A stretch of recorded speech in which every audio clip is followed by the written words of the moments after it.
hopefully the warm weather means that some of the floodwaters from the flash flooding continue to recede.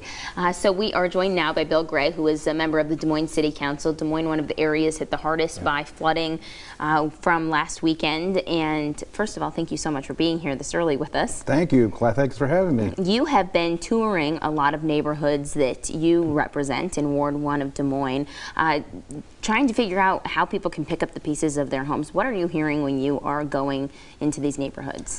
You know, the devastation of and the magnitude of it. As I was touring the neighborhoods, you could just see people's prized possessions, lots of them piled high on the curb, and you're taking away almost all of their, their appliances, their furniture, photos. Everything is gone, and you just sit there and your heart just goes out to them.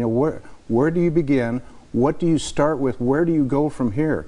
And it's been taking a week at least that long to start to get the pieces put together, and it's going to take quite a bit longer before we get our hands and our feet back on the ground. What is the city doing for folks right now? I know that the money will come. You have to. The mayor told us during his press conference that there's a process. It takes time. It's slow. You wish it was faster. What are you doing right now for folks that need help right now? Well, the most important thing is we're getting the streets cleaned. We have the crews out there. They've been out there doing a magnificent job. Worked all day of the 4th of July. They're getting all that picked up. We're getting streets patched. In front of my house, for example, the street was just raging river going on, and it was scouring up chunks of asphalt. So we're doing a lot of repair work as we do it along. We are sending out inspectors to go to the people's homes so we can gauge the magnitude, and that helps us build a database that we can take to the federal government and say, look, this is what hit Des Moines. We need some help, and hopefully we can get some FEMA money out of that. You have a city council meeting tonight. What can we expect to come from that regarding floods? Well, Chris Coleman has a spot set aside. I plan to do a lot of talking on that. Beaverdale really took a beating, something that in epic proportions. We've never seen that before. The rain that was coming down I've seen it happen, in the last 15, 20, maybe 30 minutes. This went for 2 to 3 hours. Unbelievable amount.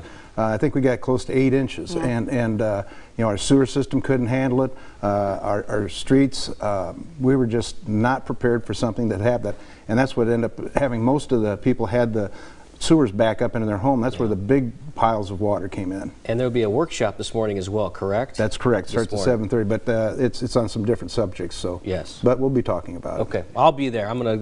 We're just trying to keep people in the know as you folks, just to get the word out that you are working on it, you're thinking about them, and we'll get through this together. Absolutely, and that's the key phrase. We'll get through this together. We're a resilient bunch here. We've been through quite a bit, went through a lot of floods.